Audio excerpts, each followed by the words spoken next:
Hey there! So, let's dive into the problem we have at hand. The issue we're tackling is how to remove a specific element from an array of class objects. In our scenario, we have an array called parameters containing instances of the DbParameter class. Now, we want to get rid of a certain element from this array. How can we achieve this? Well, that's the problem we need to solve today. Now, let's delve into the solution. The first step is to define a class named DbParameter, which has two properties, parameter and value. This class will serve as a blueprint for creating our array of class objects.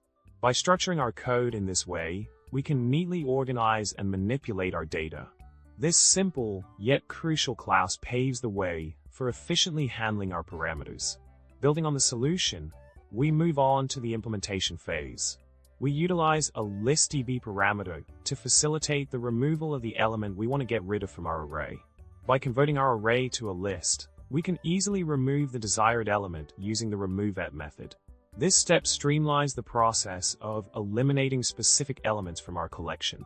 We're making progress in simplifying our array manipulation tasks. Continuing with our solution, we transition to the core code snippet.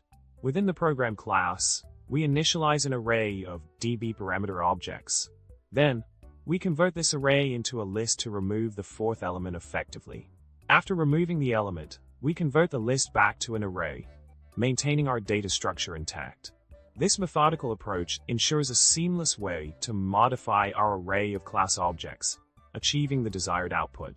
In summary, we successfully tackled the problem of removing a specific element from an array of class objects by leveraging the list-t functionality and thoughtful data structuring with the DbParameter class.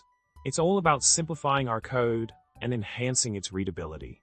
I hope this solution helps you in your coding journey. Remember, subscribe, like, and comment below. Your support means the world. Happy coding, and until next time.